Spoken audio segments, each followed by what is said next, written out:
Yazgıcı Abdurrahim Ötkür'nün Şinjan Xalq Nəşriyyatı tərəfindən nəşr qılınğan Uyğanğan Zimin namlıq 2 qismliq tarihi romanının 1-ci qisminin davamını anlatımız. O yer yutqurlarının zulmüdən qutuladigan iş bolsa, baratma çengi barğay. Mən bu yalğız oğlanı ötəgi tutdum. Bağlar vurup ketsin! Bizge bağının kerki yok! Hey olmadı! Yamanlıktan özünge hemrah bulgay. Sen de kolunu kanlı patırmak çıkarsan da.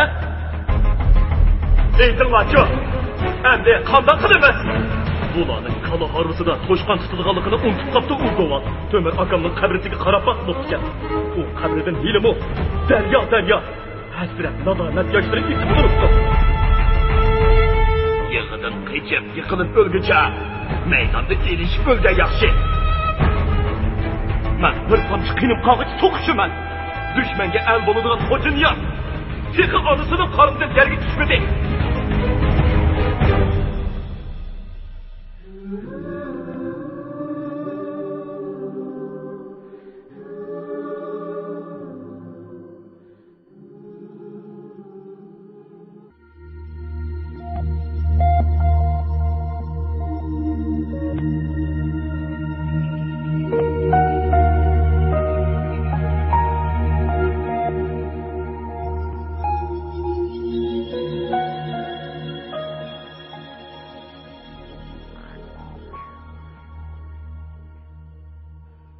Düşmanının ölümüne teligice, özünün ömrünün tiladet tiken.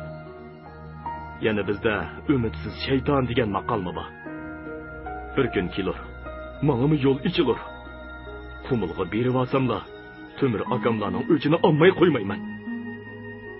Tömür haltı bilen kıgan işinlarını yeni kılımam demsen. Angaca Şamaqsut ölüp geçsiyor. Şamaqsut bilen tan, vanlık zulüm tügep. Puhraga yaxşılık işler boluduğun bolsun meyli. Bolmasa, bu niyetimden hergiz yanmayman. Yeni bir iş başlayman. Yaxşı. Ben bugün seni başkadan tanıdım. Fukam, er yigit muşundaq bolish kerak. Gepinge qaraganda, Qumuldagi puhralar bizdan yamanroq kundikan. Öz eliga kuyinmagan odamni odam degani bo'lmaydi. Muhammad payg'ambaringlarning ruhi sizlarga madad bo'lsin. Men sana putli qashang bo'lmayman.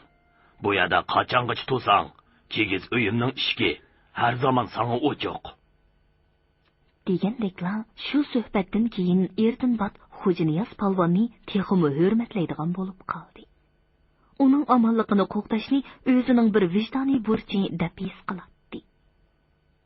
Xo'janiyaz polvonning va o'zining ov mahsulotlarini sotqili bozorga kirgandimi, bo'rtan nochinga uningdan obdan xabar elib turishni topilib qo'yib, o'zi mumkin qadar tezroq qaytib chiqishga tirishadi. Shundoq qilib yana 2 yil o'tib ketdi. Bir kuni yoz quyoshi oxirgi nurlarini oppoq bulutlarning mangzida qoldirib, o'z yotqiga jo'nab ketayotgan bir chaqda Ertinbotning yo'g'on siriq ishda qattiq qovib ketdi. Ertinbot to'p-to'g'ri o'z uyiga qarab kelayotgan 3 otliqni ko'rib sal cho'chidi. Chunki o'ziga tonish molchi yigit O'rag'ay hech qachon ko'rib boqmagan ishga yot kishini boshlab kelyapti. Ularning chiroy shakli va kiyim kechikidan yoqi yurtiq Uyg'urlar ekanligi bilinib turibdi. To'riq ot mingani, o'shki soqol o'riq odam bo'lib, qora ot mingani qalmoq yuzlik, kak soqol do'g'aloq kishi edi. Ertinbot etini to'sib turganda, molchi O'rag'ay otdan tushmay turibla, "Sizga mehmon boshlab keldim", dedi. Mehmonlar otdan tushib, Ertinbotga ochiq chiroy bilan mo'ng'ulcha ta'zim qildi. Ertinbotmo ta'zim bilan javob qaytirib, nima deyishini bilmay turganda, molchi O'rag'ay bu kishilarning yiroq bir yurtdan o't buloqqa kelib, Ertinbotning uyini izlab yurganligini, yo'lda tasodiban uchrashib qilib, bu yerga boshlab kelganligini aytdi va o'zining oldirish ishi borligini eskartib, kelgan yo'li bilan orqaga yotdi. Birodar, biz saqning tuqqanlari bo'lamiz. Uni bo'rtalada deb anglab, 2 oydan beri izda oxir bu yerga keldik. mening itim ismang, mavi odamning iti ko'sini yoz. Eshikning yo'chiqidan hammani ko'rib turgan xo'ja Niyoz uydan o'qdek etilib chiqdi-da, titragan ovoz bilan Keldinglarmi kichik dada? degan peti Ko'si Niyozning bo'yniga esildi. Ko'si Niyoz: Xudoga ming qatli shukri balam. Aman esan ko'rishdik. Önünü ağlamasam, özünü tanıyamay kalırkenmen. Tova! deb uni bag'riga bosdi. Bu odam xo'ja Niyozning oti Jamat tog'isi edi.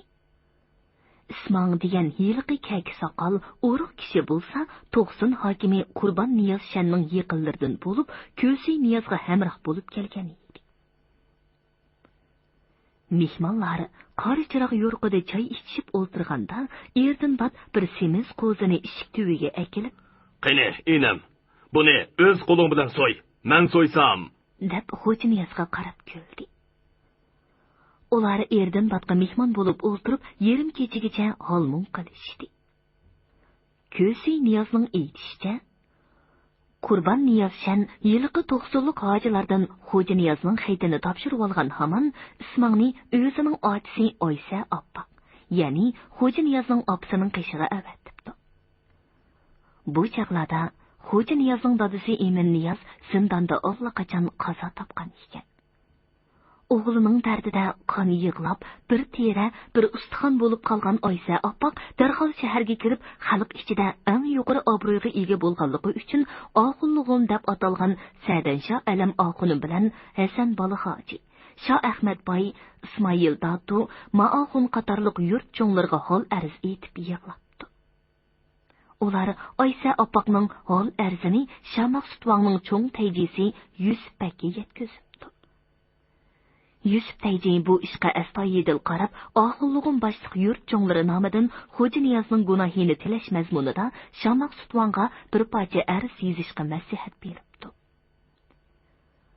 Oxunlig'im bu taklifga darhol qo'shilibdi va birovni afu qilib gunohidan o'tmakning naqadar cho'ng savob ekanligi to'g'risida Qur'on, hadis va islom donishmandlarining nurg'ulg'an asarlaridan naql keltirib, nihoyatda ta'sirli bir arznoma yozib Yusuf Tayjiga beribdi. Yusuf Tayjining xo'ja Niyoz polvon masalasida mundaq astoydil bo'lishi tasoddifiy emas edi.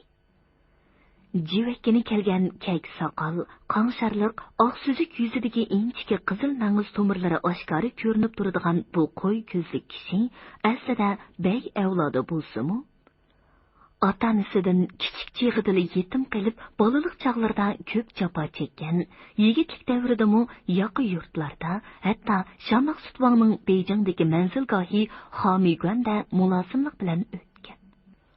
U shu kunlarda tug'ilib o'sgan yurtini seg'inib, munu nazmni yozgan. Bu g'ayribliq shahrining jannat masallik bog'ida yursigar bulbulga o'xshash bergi gül yaprağıda. O'xshamas öz yurtiga, ketmas xiyoldan öz vatan, öz diyorida agar bo'lsa qadam tuprog'ida. Yetsi bir kun bu g'iribning do'sti boridan biri. Yodi qilsin bu g'irib kelmish kichiklik chog'ida. Qolmasin maxfiy uning ismi Yusuftu Qumuli. Ko'zi yosh daryoyi tungandur judolik dog'ida. Temir xalpi yig'ilqidan keyin u cho'ng tayjilik mansibiga erishgan kunlardami, sirtqa chiqqanda o'zidan bir daraja tuvan bo'lgan Yunus Tayji yoki boshqa baglarga o'xshash qo'ng'iroqlari jiringlab turadigan hashamatlik mardiga o'ltirmay, oli tapanjali etiga minib, tizginini bo'sh tutgan holda asta lingshib mang'atdi. At ustidami odatdagi chog'lardagidek sal oldiga yengishib o'ltirdi.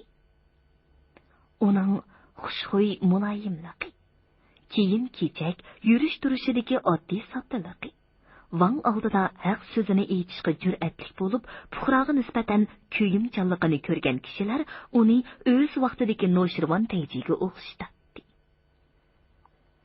Darvaqa, uning o'zimi Noshirvon Tayjiga o'xshash ulug' Paris mutafakkur shoiri Shayx Saidi asarlarini qo'ldan tushirmaydi. U saltanatning uzun zaman hüküm sürüşü, yurtning jabr zulmdan xoli, tinch ovotligi bilan xalq ko'nglining moyilligiga bog'liq.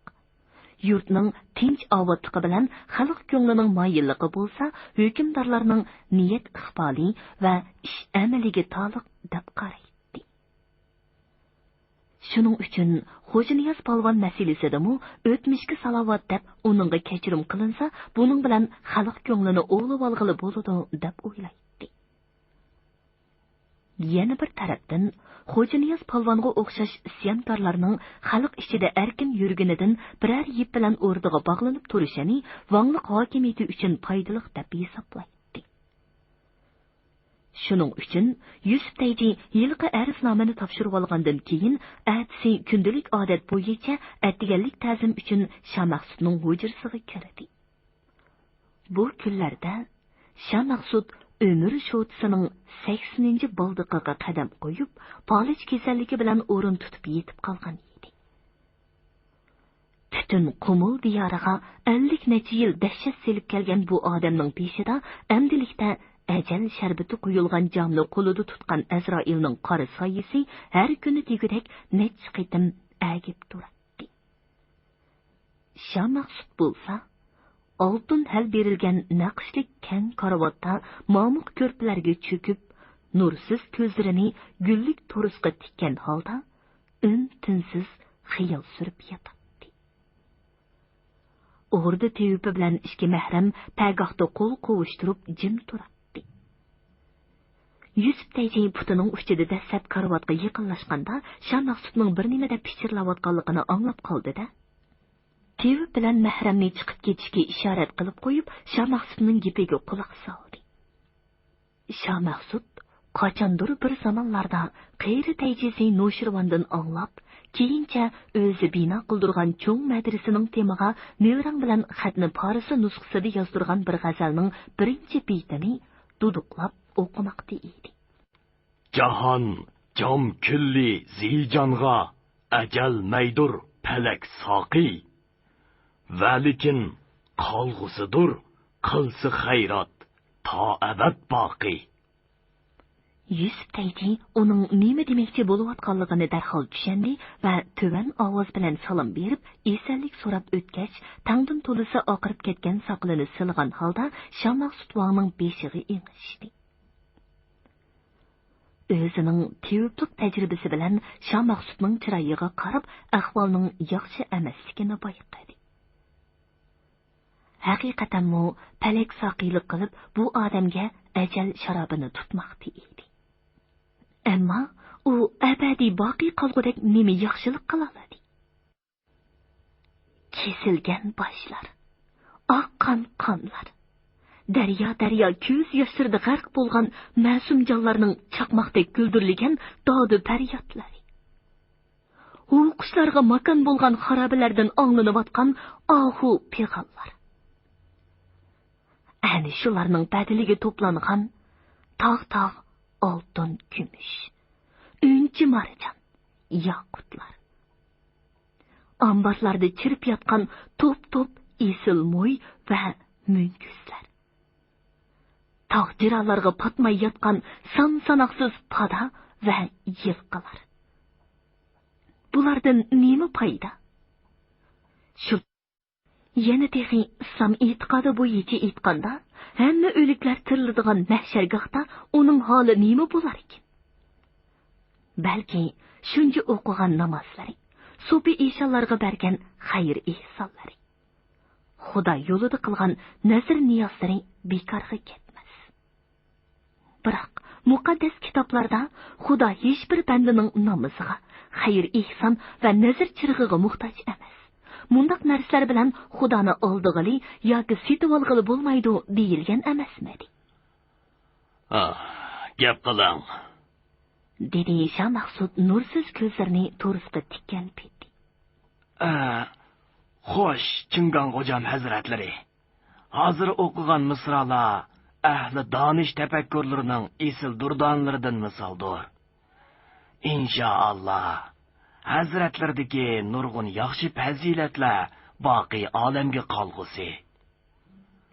Baqi qoladigan yaxshi fazilatlarning eng afzali qaysi? Xotir sheriflarga ma'lumdirki, hazratlarga o'xshash tojdor zotlar uchun aytganda, lutfu karam va afu fazilati hammadan afzaldir.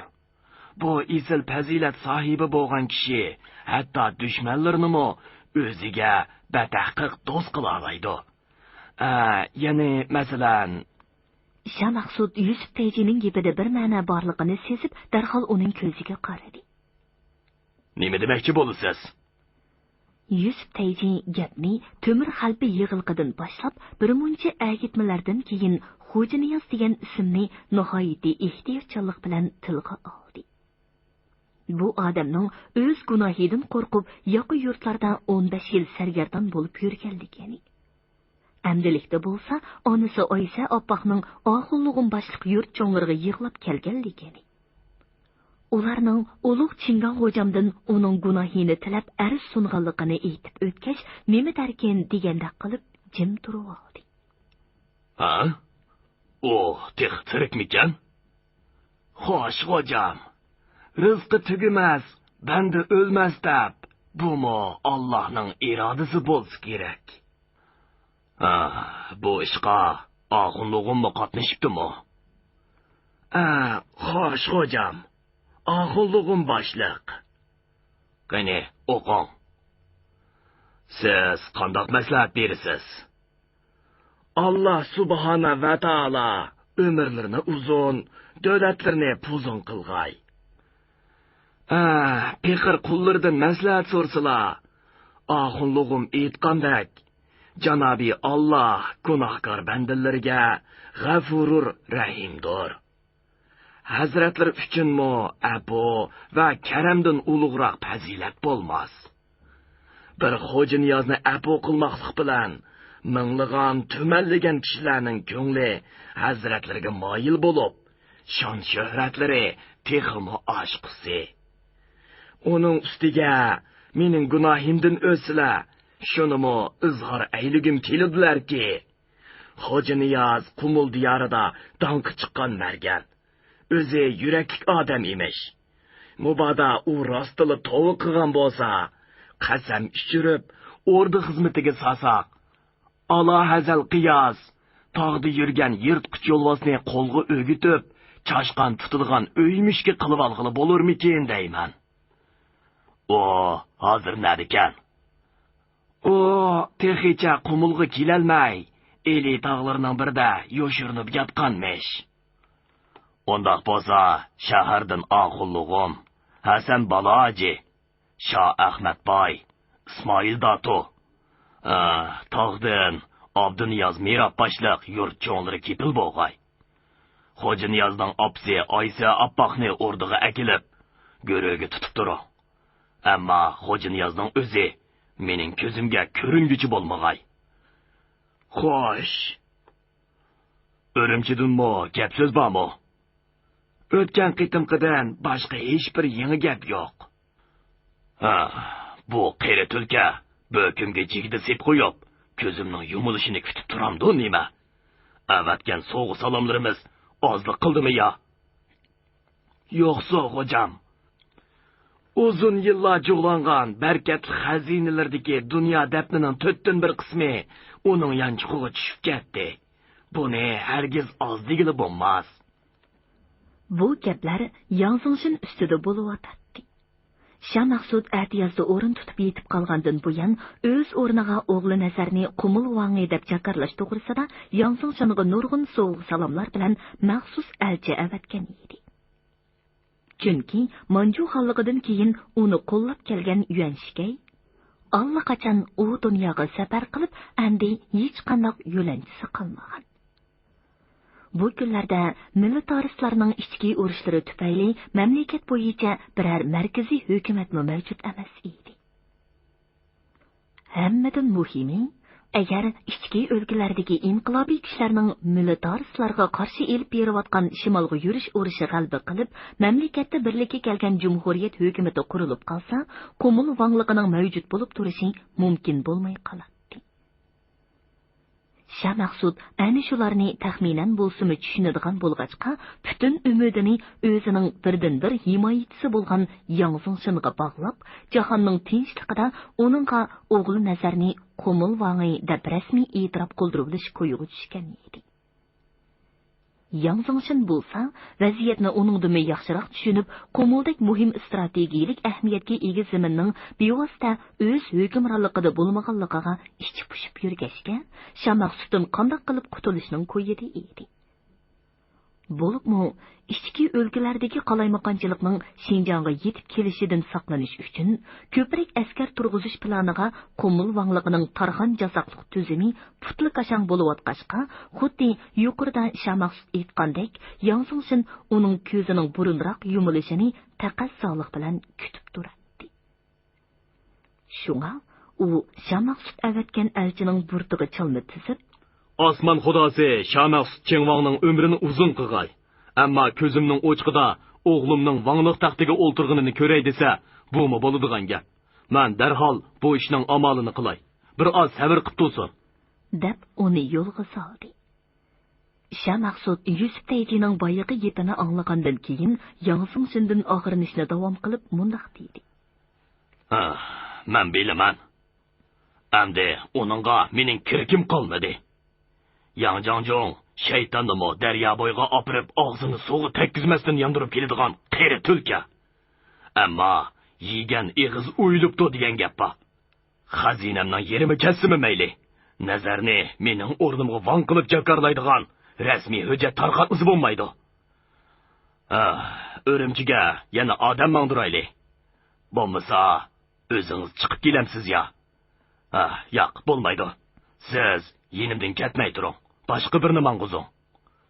Xo'sh, xo'jam, unimi qilamiz? Ammo o'zimizga puxta bo'lsaqmikin deyman. Belikin to'n bo'lsa, dushmaning salomga kapti degan gap bor. Bizmi 1-200 polganni jabdob, har ehtimolga qarshi o'zimizni puxtalab qo'ysaqmikin? Temi egiz bag'chiga kanto kirolmaydi emasmi? Hozir o'rnida qancha polgan bor? 50 dan oshmaydi. Yana 100 polgan yig'ib, haras, heliqi Xo'janiyaz polgannimi akilib, yaramliqroq birini polgan beshi qilib qo'ysaqmikin deyman. Qo'ral yarig'imiz yetib oshqudek bor. Shah Maqsud Xo'janiyaz degan ismni anglab yana tatirib ketdi. Birdan jimliqdan keyin yuzini tom tarafga o'rib mundaq dedi. Nima qilsangiz qiling. Ammo heliqi Xo'janiyaz deganga ko'sayning uchunimi tutqizuvchi bo'lmang. Shuningdan keyin Yusuf Tayji Oysa opaqni chaqirtib kelib, Shah Maqsudning Xo'janiyazni kechirim qilganligi to'g'risidagi rasmiy yorliqni uning qo'liga tutqizdi. Xo'janiyazga kepil bo'lgan oxirlig'im boshliq yurt cho'nglaridanmi shu kunlar tilxat oldi. Yuqorida aytilgan Ko'suy Niyoz bu yorliqni elib, Bördalağı mengib bo'lgacha Xo'janiyazning kechirim qilinganligi to'g'risidagi gap cho'ng vaqa sifatida butun Qumul diyoriga pur ketgan edi. Erdim Bataka, hamma gapni uqdim. Endi bu ishqa sen qandoq maslahat berasan? Sizlar musulmonlarda taqdirsiz qil tavrimas degan gap bor. Shundoq emasmi? Buning hammasi Xudoning irodasi. Tavakkul qilib bag'in fikam. Qera anangning uvalig'i qolma. Sana deydig'inim, o'zingga har zaman paxas bo'l. Ukam, podshoh degan bir nimalarning gapiga ishinib ketgil bo'lmaydi. Temir xalqining oqibatini hargiz esingdan chiqarma. Podshohlar lovuldab yinib turgan o'tga o'xshaydi. Yiroqroq turib issinsang bir gap, bak yaqin berib olsang, bir yeringni kuydirib qo'ydi. Rahmat aka, meni o'z qarindishingda ko'rib, yaxshi kunning yamonida beshimni siliding. Sening qilgan yaxshiligingni menga unutmayman, dedi Xo'janiyaz ko'ziga yosh elib. Erdan bat o'ng-tinsiz sirtqa qarab mangdi. Xo'janiyaz bilan Ko'suy Niyozlarmi sal hayron bo'lib o'rinlaridan turishdi. Shu arada Erdan batning Xo'janiyazni qishqargan ovozi anglandi. Börtan achin egar choptuqliq bir qarigir otni tutib eshik oldida turardi. Erdinbatning qo'lida o'z yenidan ayramaydigan Mo'ng'ul qamchisi tutuqliq edi. Bu bizning sana yo'lliqimiz bo'lsin. Qazo yetib, ot biranimi bo'lib kesimi mayli. Lekin mavu qamchini mening o'rnimda ko'rib, belingdan hargiz ayrima. Xo'ja Niyoz qamchini darhol beliga qisib Erdinbatni quchoqladi. Har ikkisining kirpiklaridagi yosh tomchilari bahor quyoshining atiganlik nurida gul bargidagi shabnam donchillaridek parqirab turadi. Bo'rta nochin bo'lsa, mag'ziga eqib tushayotgan yosh tomchillarini to'ymay, o'zsiz kishidek qaytib qolgan edi. Xo'ja Niyoz Makka tavarruki bo'lgan bir tal oltin uzukni chimchiloq qo'lidan chiqarib Erdinbatga qaradi. Bo'pti. Qarindoshliginglarning xotirasi bo'lib qolsin, deb kulimsiradi. Xo'ja Niyoz uzukni bo'rta nochinning qo'liga selib qo'ydi. Mana, Erdinbatning yotmamisi helimi yenimda. dedi Xo'ja Niyoz hoji kang tasma balbig'iga qistirib qo'yilgan qamchini suhbatdoshlariga ko'rsatdi. Qisqa sapliq Mo'ng'ul qamchisi qo'ldan qo'lga o'tayotganda, bu yotnama Mo'ng'ul xalqi bilan Uyg'ur xalqining do'stlik belgisi ekan, dedi Burxon shahidi mehmonlarga choy quyib o'ltirib. Bo'rtalada Erdinbat bilan xo'shlashgandan keyin yana qayerlarda bo'ldingiz? dedi Haydar apandi hojining sarguzashtiga qiziqib. Xo'ja Niyoz hoji Bo'rtaladan To'qsunga, ondan Qumulga berib, qayri onasi bilan ko'rishib olgandan keyin Yusuf Tayjiga salom berishga kirganligini. Ondan Yusuf Tayjining da'vati bilan Vang ordisining polgon beshi bo'lganligini. Baxtga yarasha Shah Maqsud ig'ir kasal bo'lganligi uchun uning bilan uchrashmaganligini hikoya qilib berdi. Hozircha Jin Shoren nazarning Vang bo'lishiga qo'shildigandek turamdi. so'radi Tohirbek g'ong'isini sho'rab o'ltirib. Buni bilmadim. Yusuf Tayji o'zining to'nchisini agashtirib bilib, kunda yomilg'i qatirg'ini. Menga gap qilg'idak burjisimi yo'q. Ammo apyunkash nazar Vang bo'lib qolsa, Qumul xalqining beshiga teximi zo'r balo yog'idi. U chaqda yana bir yig'ilib qoptirmiz desizlar. Shundoq emasmi, ha? Albatta, bo'rdan qutulib yo'lbosqa tutilsak bo'lmas. Nazarni yo'lbosqa o'xshatqinim sal bo'lmay qoldi. Uni lolni ishtisam to'g'ri bo'lar. Ammo hoji rost gap qilay. Ko'nglingizga kelmasin. Siz shu lolni ishning uvusi bo'lgan Vang ordisining xizmatiga kirib, xuddi qo'lga o'gitilgan qoplonga o'xshashib qoldingiz. Endi uy qoplimdan nimani kutkili bo'ladi? Uning uy qoplini degan gapi hojining ko'ngliga qattiq tegdi chig'i o'rnidan dast qopib yo'g'on mushtimi bilan ustalga birni urdi. Nima uy qoplini? Qarab turing. Siz degan uy qoplini nima ishlarni qiladi ekan? Bizda o'zingni chog'lasang, o'zgini shir chog'la degan gap bor. deb uydan ishtik chiqib ketdi. Hey! Yomon qildingiz apandim. degan peti Maqsud muhitimu aldirash sirtqa mangdi. Biroq hojining soyisimi ko'rinmaydi. Maqsud muhiti qaytib kirgandan keyin Haydar apandi mundaq dedi.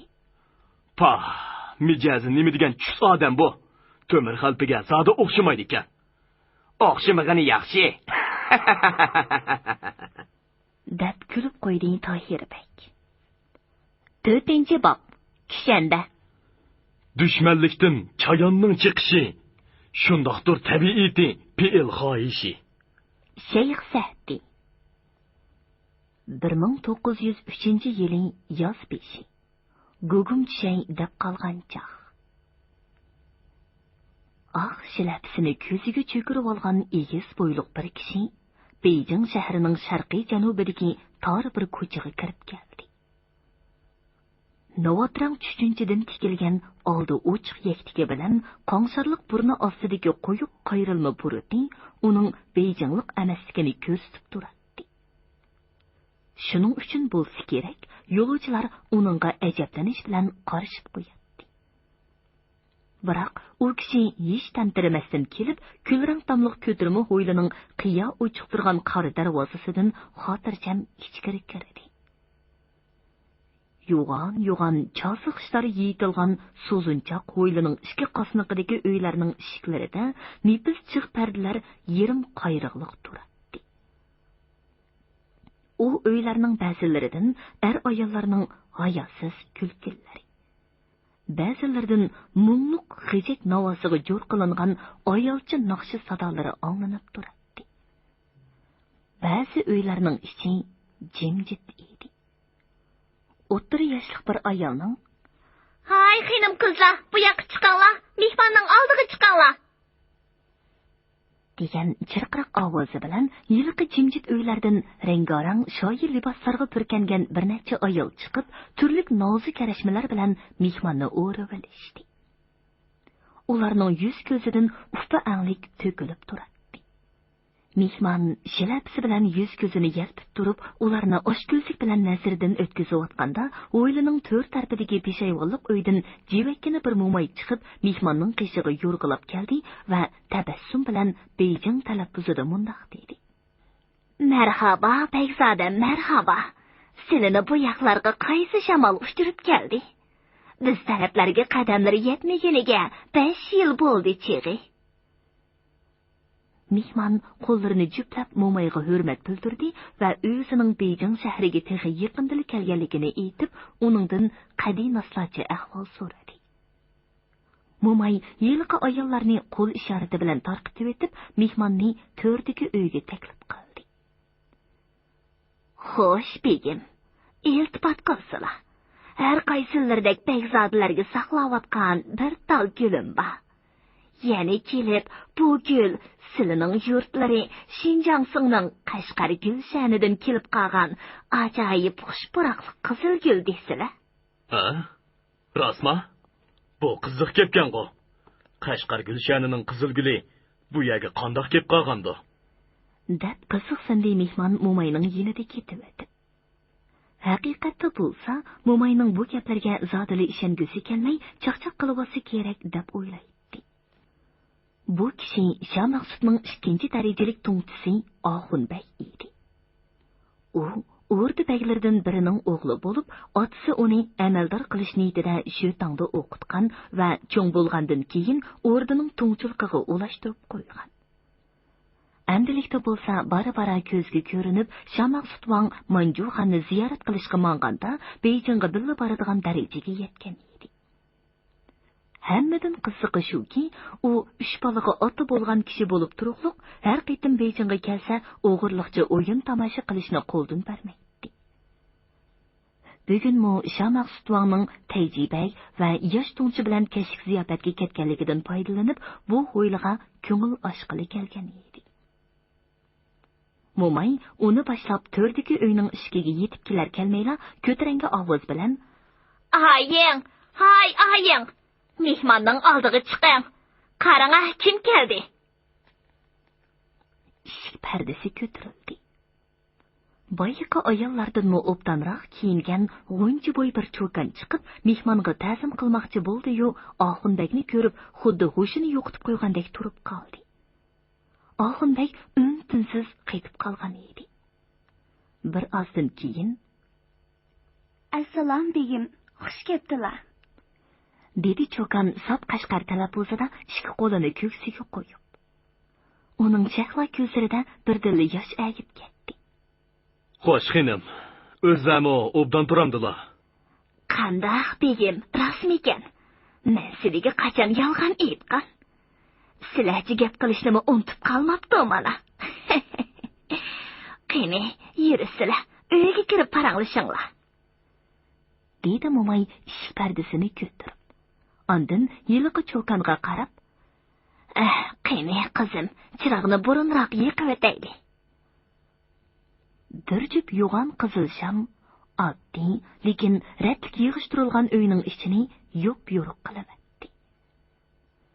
Oxunbay qizil sirlangan chosi ustal yenidagi yo'lanchiklik o'rindiqda o'ltirib, cho'kandan ko'zini uzmaydi.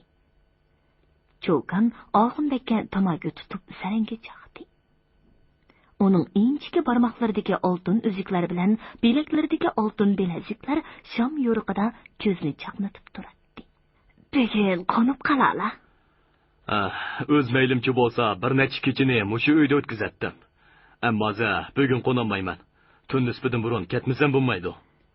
Andaq bo'lsa, men chiqib patroq aroq sharab tayyorlatay. Obdanroq ko'ngil ichavasizlar. O'zlar kim bo'ldilar? Qanday qilib bu yerlarga kelib qoldilar?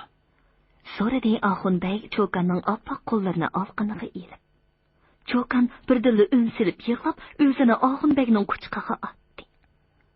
Xuddi yomg'irdak to'kilayotgan issiq ko'z yoshlari Oxunbayning tomirlarida lovuldayotgan shahvoniy o'tni o'chirayotgandek butunlay bo'shashtiribdi. Endi uning yuragini go'yo qiziq tunurg'i suv sepilganda chiqayotgan ho'rg'a o'xshash tumanliq bir xil hissiyot qoplab olgan edi. Mo'may bir patmusda so'g'uq zakuskalar bilan aroq sharab ko'tarib kirganda Oxunbay beshini tuvan silib, bu Qashqar gulshanidan kelib qolgan qizil gulning sarguzashtlarini diqqat bilan anglab o'ltirdi. Bu Cho'kan Maralbeshilik Ho'shir Mirab degan kishining qizi Jinastixon edi. Ho'shir Mirab bir necha farzand ko'rgan bo'lsa-mu, turib qolgani shu birla qiz edi. U bir tarafdan bu qizning aqlliq ham chiroyliqligiga qarab suyunsa, yana bir tarafdan qiz bola degan ming qilgan bilan yotning kissisi. Izimni besib, chirg'imni yoqadigan o'g'il farzand ko'rmay o'tadigan o'xshayman. deb hasrat chekdi. Chach soqollari oqarib, tishlari sarg'ayishga boshlagan seri bu ham qayg'u uning yuragini omburdek qisib, to'limi beorom qildi. Shunga u meroblikni tashlab, ko'prik vaqtni qeyrilar bilan masjid xonaqalarda o'tkazadigan bo'lib qolgan edi. Kunlarning birida Ho'shir Mirab bomdod namozida yenib uyga ketayotganda yo'l yoqasidagi ujma tuvidan ingaligan ovoz anglangandek bo'ldi. Ishtik berib qarayverdi, yangi tug'ilgan bir bovoq yo'gak ichida tipirlab yig'layotdi. U nima qilishini bilmay, atrofga birdam aloqsada bo'lib qarab turdi-da, oxir yo'gakni yeshib bolaga qaradi. Uning o'g'il bola ekanligini bilib, darhol bolani mahkam o'rab qo'liga oldi. Tova, tilisang topasa degan shu o'xshaydi. Bo'pti, bu Xudoning manbagini. Shuningdan keyin Ho'shir Mirab bu bolaga yo'l vostab ot qo'ydirib, uni o'zining bolasi qilib oldi. Hurmatli radio anglag'uvchilar, yozuvchi Abdurahim O'tkirning Uyg'ongan Simin nomli tarixiy romanining birinchi qismini bugun mushu yergacha anglatdik.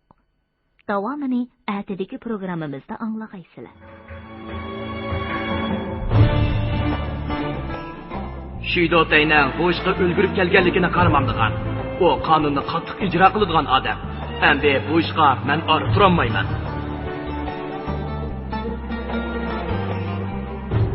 Sizlarga munda xush xabar yetkazgunimga nima so'yinchi berdilar, ha? Gap qislichi.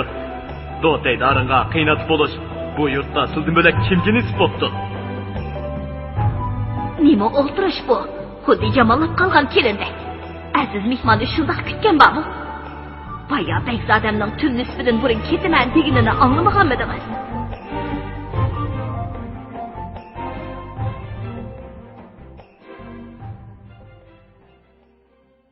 Bugungi programmamizning diktorlari Dilnigar Hasan, Salihjon Ro'zaxoji, Mahira Abdurashid, ovoz texniklar Po'lat Tursun, Tohir Yasin, mas'ul muharrir Ilhom Mahmud, Abdurasul Abdurahim, bosh nazoratchi Gulbahor G'ofur.